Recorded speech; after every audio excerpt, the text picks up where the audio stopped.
రండి వాక్యంలోనికి వెళ్దాం. 1 యోహాను 5వ అధ్యాయము 4వ వాక్యాన్ని మనం చదువుకుందాం. దయచేసి ప్రతి ఒక్కరూ కూడా పరిశుద్ధ గ్రంథాన్ని తెరచి చూడండి. దేవుని మూలముగా పుట్టిన వారందరూ లోకమును జయించుదురు. లోకమును జయించిన విజయము మన విశ్వాసమే. ఈ వాక్యాన్ని బట్టి మరలా మనం ఒక చిన్న ప్రార్థన చేసుకుని ముందుకు సాగుదాం. దయచేసి అందరూ కూడా కళ్ళు మూసుకుని ప్రార్థనలు ఎక్కిపించండి. ప్రార్థన. పరిశుద్ధుడా దేవ తండ్రి, ప్రభువా యేసుక్రీస్తు అయ్యా, ప్రార్థన చేస్తూ ఉండగా మీ కృపాక్షేమములు మెండుగా కలగ చేయండి. మీ కృపతో నింపండి, మీ బలముతో నింపండి. మాకు కావలసిన వర్తమానాన్ని అందింప చేయమని ప్రార్థిస్తూ ఉన్నాం ప్రభు. ఇదిగో వింటున్న ప్రతి ఒక్కరికి మీ సహాయాన్ని అందించి ఈ వాక్యము అర్థమయ్యే రీతిగా మీరు మాట్లాడమని ప్రార్థిస్తూ ఉన్నాం. మీ ఆత్మను మా అందరికీ కావులాగా ఉంచండి. మీ ఆత్మ చేత మా అందరినీ నడిపింపచేయండి. ఈ కొద్ది ప్రార్థన ఆలకింపచేయమని యేసుక్రీస్తు నామమున అడుగుచున్నాము తండ్రి, ఆమేన్. మరలా అదే వాక్యాన్ని చూద్దాం. మరి 1 యోహాను 5వ అధ్యాయము 4వ వాక్యం. అక్కడ దేవుని మూలముగా పుట్టిన వారందరూ లోకమును జయించుదురు. లోకమును జయించిన విజయము మన విశ్వాసమే. ఇక్కడ మనం గ్రహించినట్లయితే దేవుని మూలముగా పుట్టిన వారంతా కూడా లోకమును జయిస్తారు. దాని తర్వాత మనకు మరలా ఇంకొక పదాన్ని ఇక్కడ దేవుడు చూపిస్తూ ఉన్నాడు. లోకమును జయించిన విజయము మన విశ్వాసమే. ఇక్కడ లోకాన్ని జయించడానికి, లోకాన్ని ఓడించడానికి ఏదట మన విశ్వాసమే.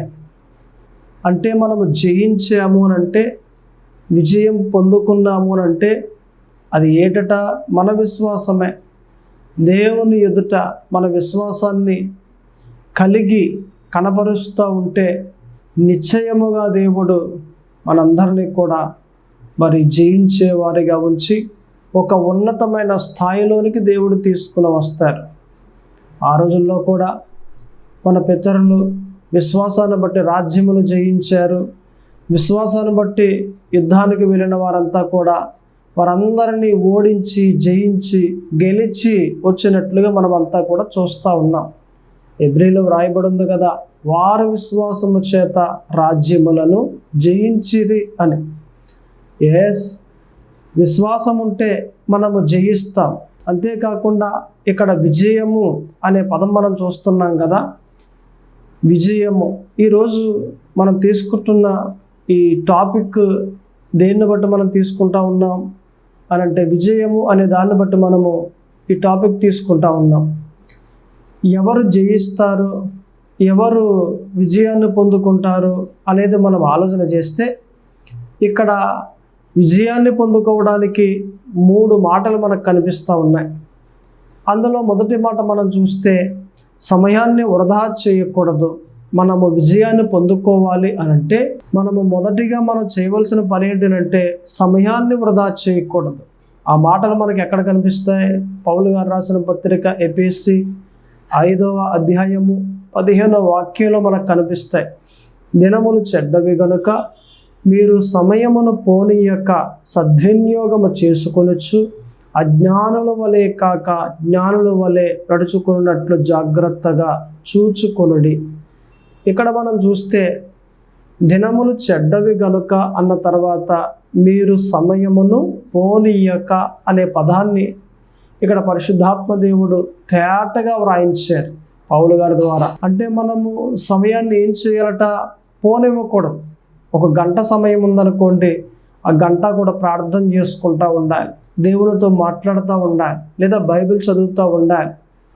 1 గంట సమయం ఉందేనంటే ఆ గంట కూడా మనము ఉపయోగించుకోవాలి, కానీ సమయాన్ని వదిలేయకూడదు.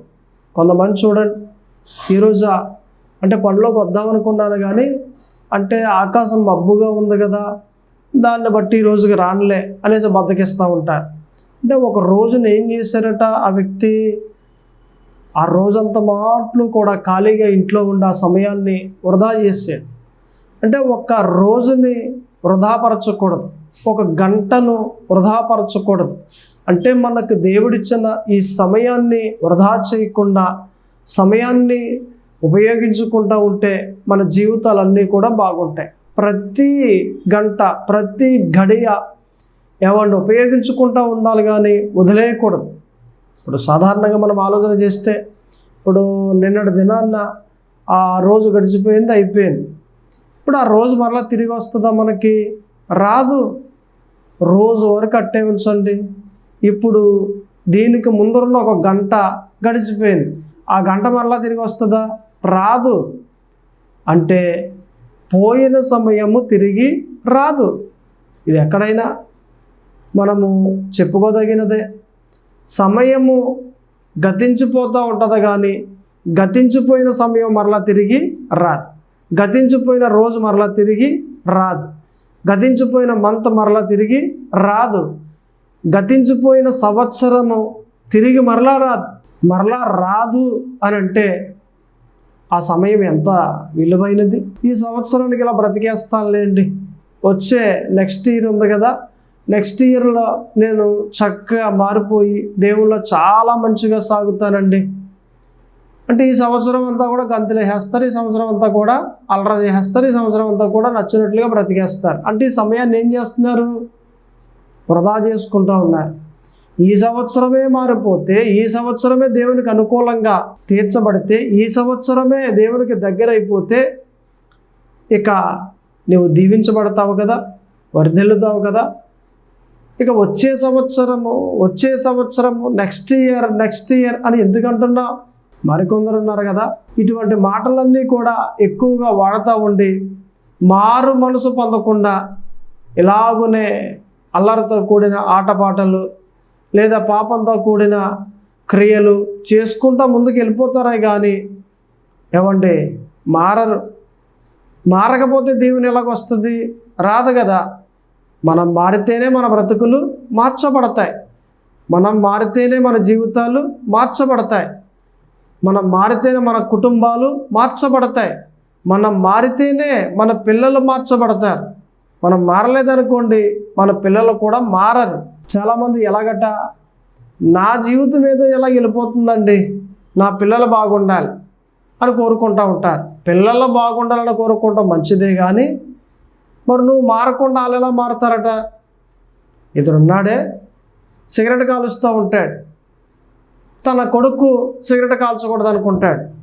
మరి తండ్రి సిగరెట్ కాలుస్తూ ఉంటే కొడుకు కూడా ఏం వాడుక అవుద్ది? ఖచ్చితంగా సిగరెట్ కాల్చే ఆ వాడుక అవుతుంది. కొంతమంది తల్లులు ఉన్నారే, ఆ తల్లులు నేను వ్యభిచారం చేస్తున్నాను, నాకు అలవాటు అయిపోయింది ఈ పాపం అనేది, సర్లే నా జీవితం మీద ఇలాగ అయిపోయింది కానీ నా కూతురు మట్టుకు మంచిగా ఉండాలి అని అనుకుంటారు. మనుషులు ఏది విత్తితే ఆ పంటే కోయను. మరి నువ్వు వ్యభిచారం చేసినప్పుడు, నువ్వు పాపం చేసినప్పుడు నీ పిల్లలు కూడా అలాగనే పాపం చేస్తారు కదా. నీ మీద ఉన్న ఆ తప్పిదము మరి నీ పిల్లల మీద కూడా రుద్దబడుతుంది కదా. ఖచ్చితంగా నువ్వు ఏది విత్తుతావో ఆ పంటే కోసుకుంటావు కదా. ఇది దేవుని వాక్యం. అలా కాదని పాస్టర్ గారు, నా జీవితం మీద అయిపోయింది, నేనేదో పాపం చేశాను, నేను ఏదో సిగరెట్ కాల్చాను, నేనేదో దొంగతనం చేశాను, నేనేదో మోసం చేశాను, నేనేదో చీటింగ్ చేశాను, ఆ గతం అంతా కూడా వదిలేసాను కదా, నా జీవితం ఇంకా అలాగే వెళ్ళిపోనివ్వండి, ఇంకా నా పిల్లల మట్టుకు బాగుండాలి అని అంటారు. నిజమే, నువ్వు మారకుండా నీ జీవితము మారదు, నువ్వు మారకుండా నీ కుటుంబము మారదు, నువ్వు మారకుండా నీ పిల్లల జీవితాలు మారవు. నువ్వు చేసినది దాన్ని వదిలేస్తేనే నీ జీవితం మార్చబడుతుంది, నీ పిల్లల జీవితం కూడా మార్చబడుతుంది.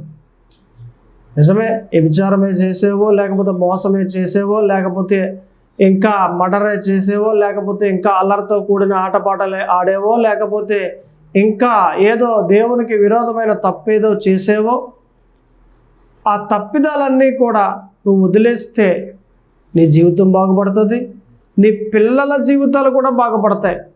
నీ మార్పులో నుండే నీ పిల్లలకు బాగొస్తుంది, నీ మార్పులో నుండే నీ పిల్లలు ఒక ఉన్నతమైన స్థాయిలోనికి వెళ్తారు. నీ మార్పులో నుండే. నీవు మారకుండా నా కుటుంబం బాగుండాలి, నా భర్త బాగుండాలి, నా పిల్లలు బాగుండాలి, వీళ్ళంతా నీతిమంతులుగా తీర్చబడాలి, నేను మట్టుకు ఎలాగ ఉంటాను అనంటే అది జరిగేది కాదు. జరిగేది ఏది అనంటే మొదట నువ్వు మార్చబడాలి. నిజమే, ఇక్కడ వాక్యాన్ని మనం చూస్తూ ఉంటే సమయాన్ని ఏం చేయకూడదట? వృధా చేయకూడదు. ఒక రోజు ఉందా, ఉపయోగించుకో. ఒక గంట సమయం ఉందా, ఉపయోగించుకో. ఒక నెల సమయం ఉందా, ఉపయోగించుకో. ఒక సంవత్సరం సమయం ఉందా, ఉపయోగించుకో. సమయాన్ని వృధా చేయకు. ఎంత సమయము నీకుందో ఆ సమయాన్ని ఏదో ఒకటి చేస్తూ ఉండి, ఆ సమయంలో నువ్వు బిజీగా ఉండి, ఆ సమయంలో కష్టపడుతూ ఉండి, ఆ సమయంలో దేవునికి అనుకూలంగా నువ్వు నడుస్తూ ఉంటే, సమయాన్ని వృధా చేసుకోకుండా దాన్ని వాడుకుంటూ ఉంటే ఒక దినమున దేవుడు వస్తాడు. నిశ్చయముగా నీకు ఇవ్వాల్సిన ఆశీర్వాదాన్ని నీకు ఇస్తాడు ఆయన. రోడ్ల మీద తిరుగుతారే పోకిరీగాళ్ళు, వారికి సమయం అంటే ఏమండి వినియోగించుకోవడానికి అస్సలు ఇష్టం ఉండదు. ఇక సమయాన్ని లెక్క చేయరు. పోతే రోజా పోనే, నెల పోనే, మనం ఏదో ఇలాగ వెళ్తున్నాం కదా, ఇంత మటుకు చాలే అన్నట్లుగా ఉంటారు. కానీ అరే ఈరోజు మనం ఏం చేయాలి, ఆ చేయవలసింది చేయాలి కదా దేవుల్లో, లేదా కష్టపడవలసింది కష్టపడాలి కదా మన జీవితంలో, తేవాల్సిందే తేవాలి కదా, ఈరోజు అనవసరంగా పాటు చేయకూడదు కదా అని ఆలోచించే వాళ్ళు ఖచ్చితంగా బాగుపడతారు, దీవించబడతారు. నిశ్చయముగా ఏమండి ఒక ఉన్నతమైన స్థాయిలోనికి వెళ్తారు. కష్టపడే ప్రతి వ్యక్తి కూడా ఏమండి దీవించబడతాడు. కాబట్టి ప్రతి ఒక్కరూ కూడా సమయాన్ని వృధా చేయకండి. ఎంత మట్టుకు కష్టపడాలో అంత మట్టుకు కష్టపడండి.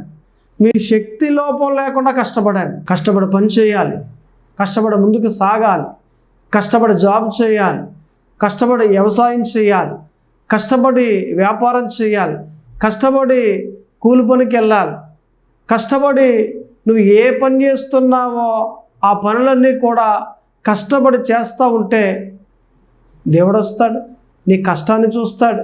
నీ కష్టాన్ని చూసి నీ కష్టములో నుండే నిన్ను హెచ్చింపజేస్తాడు ఆయన. నీ కష్టములో నుండే నిన్ను వర్ధిల్లింపజేస్తాడు ఆయన. నీ కష్టములో నుండే నిన్ను ఒక ఉన్నతమైన స్థాయిలోనికి తీసుకుని వెళ్తాడు ఆయన. నీ కష్టములో నుండే.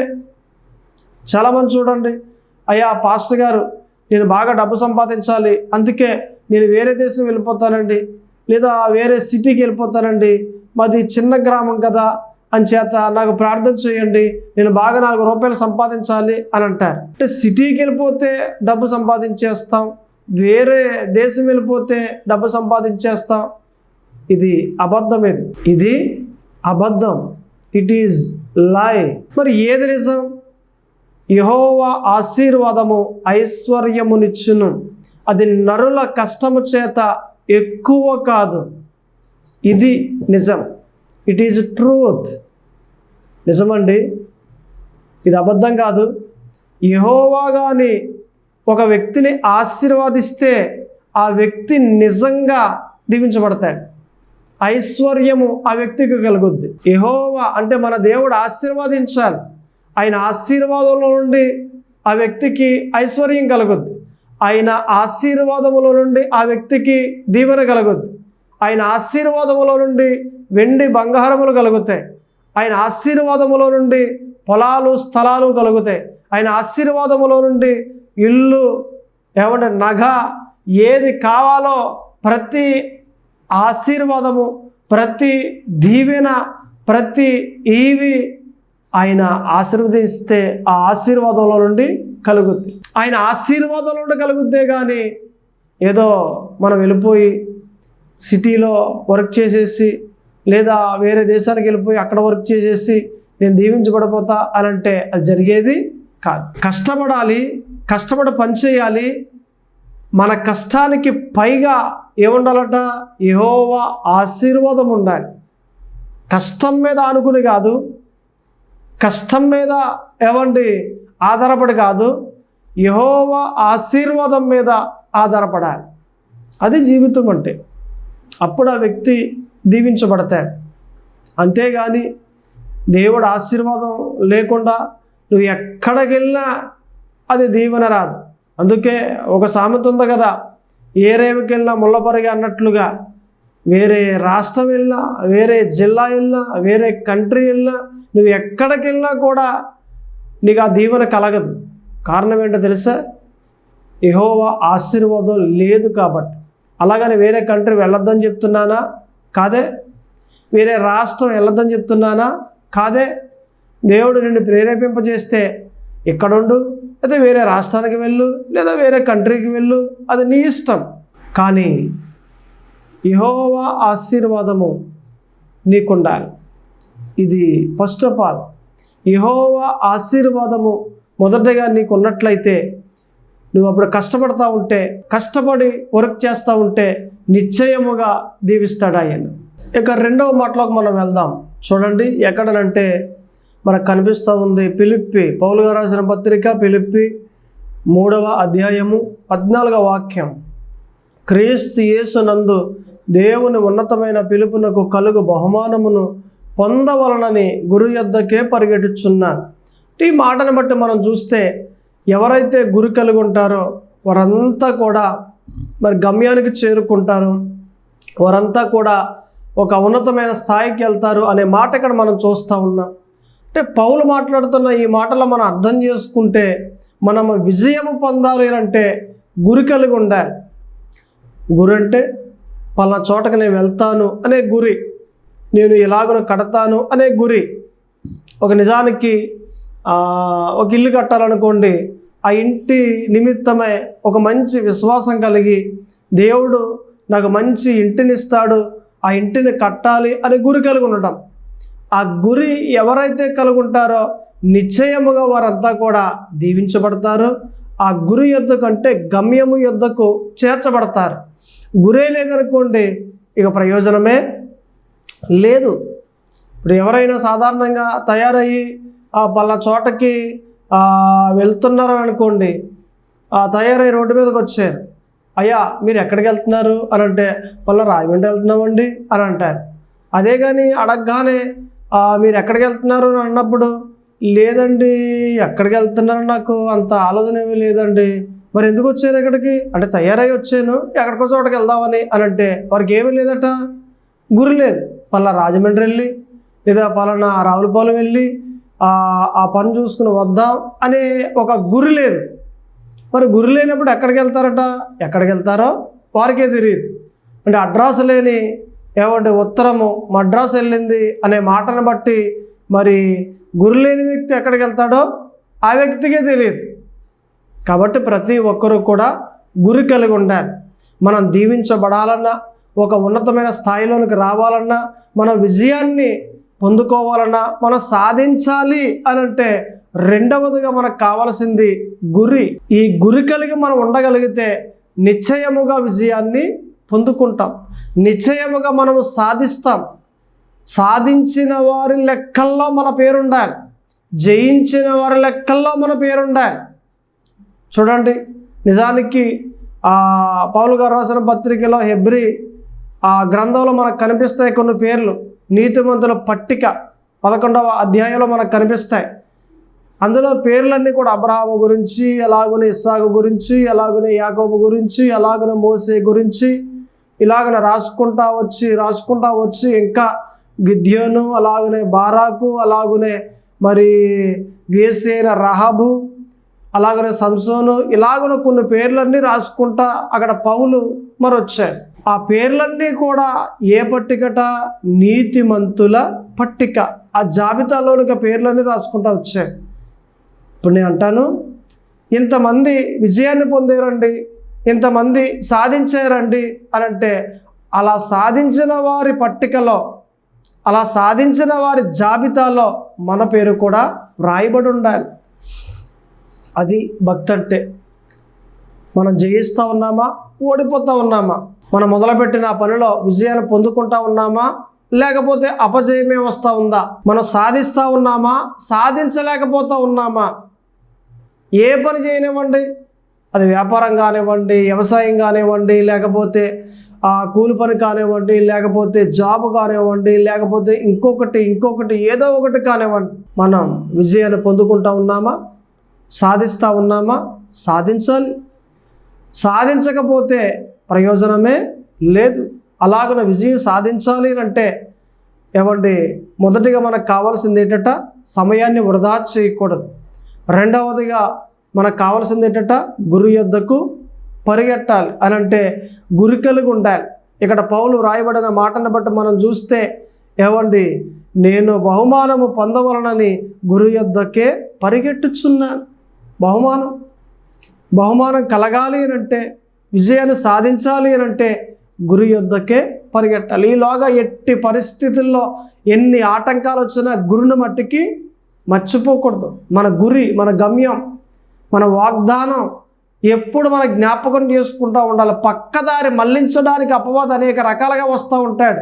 ఎన్ని రకాలుగా వచ్చినప్పటికీ మన గురి మర్చిపోకూడదు, మన వాగ్దానాన్ని మర్చిపోకూడదు. మన వాగ్దానాన్ని మన మనసులో పెట్టుకుని నిశ్చయముగా మనం నడుస్తూ ఉంటే ఖచ్చితముగా దేవుడు వర్ధిల్లింపజేస్తాం. మనం చేరవలసిన గమ్యానికి చేరుకుంటాం.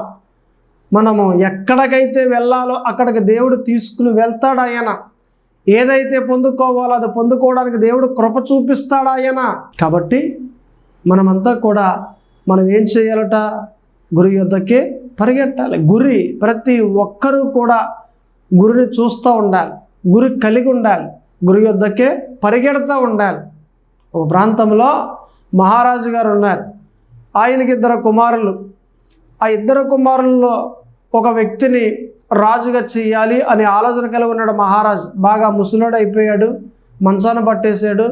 పెద్ద అబ్బాయిని కానీ చిన్న అబ్బాయిని కానీ ఎవరినో ఒకరిని మహారాజుని చేసేస్తే నా జీవితం ఇంకెలాగా సాగిపోతుంది కదా, ముందుకు వెళ్ళిపోవచ్చు, దేవుని దగ్గరికి వెళ్ళిపోవచ్చు అన్న ఆలోచనలు కలిగి ఉండి ఒకరోజు 2 కొడుకుల్ని పిలిపించాడు.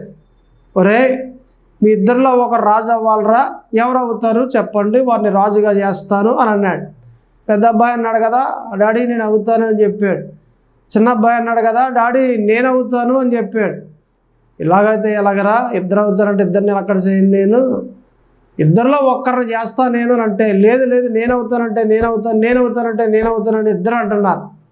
సర్లే, మీరేమీ కొట్టుకోవద్దు, మీ ఇద్దరిలో రాజు ఎవరు అనేది తేల్చేద్దాం, కంగారు పడకండి అనేసి ఈ మహారాజు 2 కొడుకులకి చిరో పుస్తకం ఇచ్చాడు, చిరో బుక్ ఇచ్చాడు. ఇదిగో ఒక వారం రోజుల్లో నేను మిమ్మల్ని ఒక ప్రశ్న అడుగుతాను ఈ బుక్లో నుండి, అది మీరు చెప్పాలి. ఎవరు చెబితే వారే మహారాజు అని చెప్పాడు. అలాగే డాడీ పెద్ద అబ్బాయి వెళ్ళిపోయాడు. అలాగే అని చెప్పేసి మరి చిన్న అబ్బాయి వెళ్ళిపోయాడు. ఈ ఇద్దరు కూడా అలా వెళ్ళిపోయిన తర్వాత ఇద్దరు ఇంటికి వెళ్ళిపోయి ఆ బుక్ ఎక్కువగా చదువుతూ ఉన్నారు. ఎందుకంటే అందులోంచే కదా అడిగేది ప్రశ్న. ఇక ఇద్దరు ఎక్కువగా చదువుతూ ఉన్నారు. ఒక రోజు అంత మాటలు అలా చదివాడు, 2వ రోజు అంత మాటలు అలా చదివాడు. 3వ రోజున అదే దేశంలోనికి పక్క దేశంలో నుండి ఒక వ్యక్తి వచ్చాడు, బలాఢ్యుడు వచ్చి ఎక్కువగా ఏమండి మరి దురుచులు కొడతా ఉన్నాడు అని అంటే సవాల్ చేస్తూ ఉన్నాడు. ఏమని? ఇదిగో నా మీద ఎవరైనా పోటీకి రాగలరా, ఎవరైనా నన్ను జయించగలరా, నిజంగా మీకు రోషం ఉంటే, మీకు పౌరుషం ఉంటే రండి, నన్ను జయించండి అని ఇలాగ సవాల్ చేస్తూ ఉన్నాడు. ఆ నోట ఈ నోట ఆ నోట ఎక్కడికి వచ్చిందంటే ఈ 2 కొడుకుల దగ్గరికి వచ్చింది, మహారాజు యొక్క 2 కొడుకుల దగ్గరికి వచ్చింది.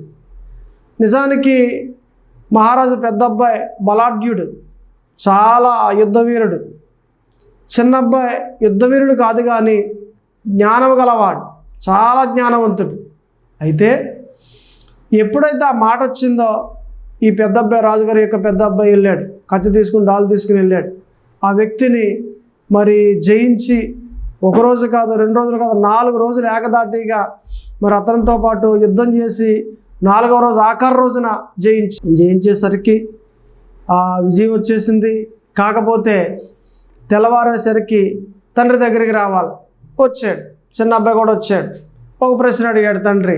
అడగగానే ఆ ప్రశ్న చిన్న అబ్బాయి టక్మని చెప్పాడు, పెద్ద అబ్బాయి చెప్పలేకపోయాడు. మహారాజు అన్నాడు కదా, ఒరే చిన్నోడా నువ్వే రాజురా అని చెప్పాడు. ఈ మాటను బట్టి మనం చూస్తే నిజానికి చిన్న అబ్బాయి జ్ఞానం గలవాడు, గురి కలిగి ఉన్నాడు. ఆ బుక్ వారం రోజుల పాటు అలాగే చదువుతూ ఉన్నాడు కానీ ఎక్కడా ఆగిపోలేదు. ఈ పెద్ద అబ్బాయి 2 రోజులు చదివాడు. తర్వాత ఇలా ఎప్పుడైతే మరి ఒక వ్యక్తి వచ్చి సవాలు విసిరాడు, వెళ్ళిపోయాడు. ఈ గురిని మర్చిపోయాడు. ఏది? మహారాజు గారు చెప్పిన, తండ్రి అయిన మహారాజు గారు చెప్పిన గురిని మర్చిపోయాడు. ఎప్పుడైతే మర్చిపోయాడో ఆ మరుపును బట్టి ఏమండి, రాజు సింహాసనమే పోగొట్టుకున్నాడు. విజయాన్ని అయితే పొందుకున్నాడు, కానీ రాజుగారి యొక్క సింహాసనాన్ని పోగొట్టుకున్నాడు. కాబట్టి నేను అంటాను కదా, గురి అనేది జాగ్రత్తగా ఉండాలి. ఈ గురి అనేది ఎప్పుడు మర్చిపోకూడదు. వాగ్దానము అనేది ఎప్పుడు మర్చిపోకూడదు. మన గమ్యం ఏది? మన గమ్యాన్ని ఎప్పుడు కూడా మర్చిపోకూడదు. ఎవరైతే గురిని మర్చిపోకుండా గురి యొద్దకే పరిగెడుతూ ఉంటారో నిశ్చయముగా గమ్యానికి చేరుకుంటారు. నిశ్చయముగా వాగ్దానాన్ని స్వాధీనపరుచుకుంటారు. కాబట్టి మనమంతా కూడా రెండవదిగా జయించాలి, విజయాన్ని పొందుకోవాలి అని అంటే గురి యొద్దకే పరిగెట్టారు. ఇక మూడవది కూడా మనం చూస్తే ఇర్మియా వ్రాసిన గ్రంథము 1వ అధ్యాయము 19వ వాక్యంలో మనకు కనిపిస్తుంది. వారు నీతో యుద్ధము చేతురు గాని నిన్ను విడిపించుటకు నేను నీకు తోడుగా ఉన్నందున వారు నీ పైన విజయము పొందజాలరు.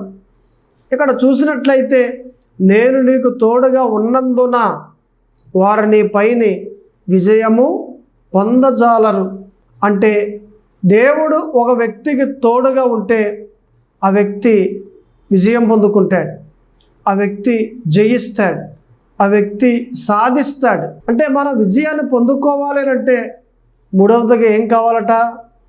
దేవుని యొక్క తోడు కావాలి.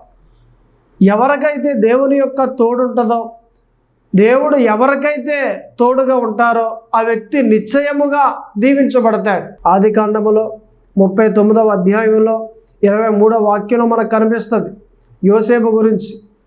యెహోవా యోసేపునకు తోడుగా ఉన్నందున అనే పదాన్ని మనం చూస్తాం.